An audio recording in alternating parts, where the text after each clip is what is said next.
Day for Night has clearly been done by every YouTuber or visual effects artist in the entire world, so today we are doing Day for Storm. Sound familiar? Well, I may have borrowed the title from something mentioned in the beginning of this video, but it does not matter because today we are doing Day for Storm.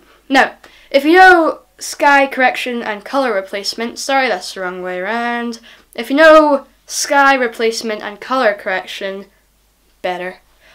If you know that, then this should be really simple, but if you don't, I will briefly talk about it in the tutorial. So, yeah, you've got that to look forward to. So let's go.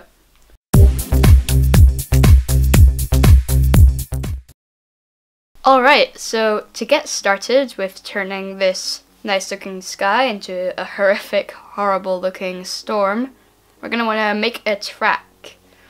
Tracks are used to make objects fit with the scene. And we're going to actually make a double track so I can match the scale and rotation, and I recommend you should too. Now, you can try positioning your tracks, or you should position your tracks to some very unique parts of your scene, and then just track forward, making sure your track is looking perfect. And yeah, I think mine is looking pretty good. That is a good enough track for me.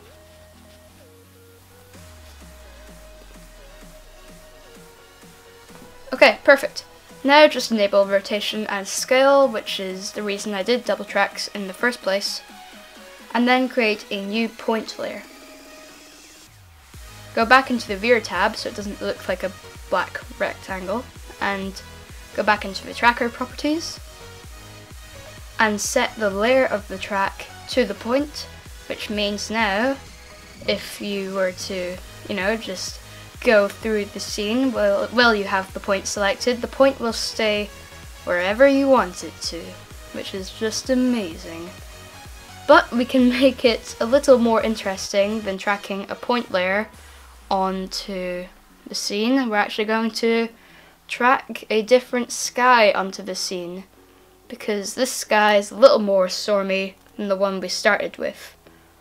Now just make sure to copy the layer positions that I did so you can get this right. I'm not going to say it all out loud because I don't know how to talk about that, just talk about positioning layers. That seems pretty boring, but just copy what I've done and it should be good.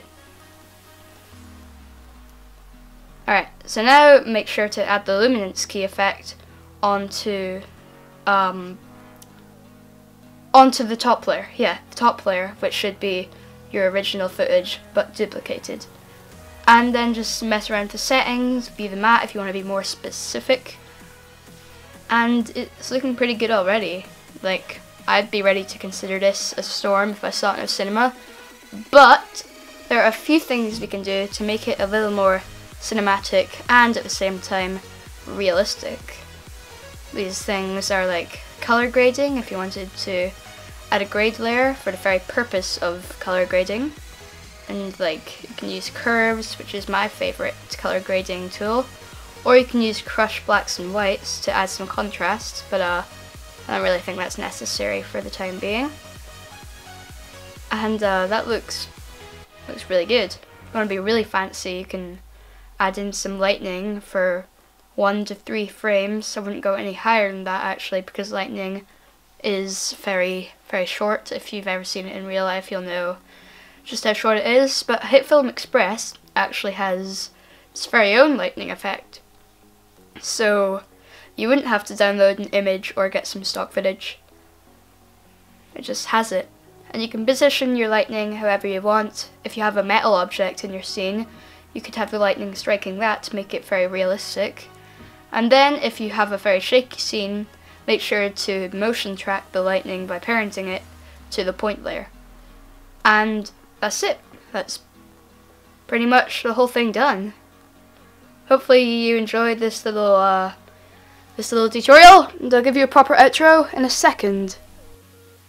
Thank you very much for watching. If you enjoyed, please be sure to leave a like, subscribe, maybe follow the social media up there for more filmmaking stuff. But if not, then thanks for watching, and see you soon. Bye. Have a nice day.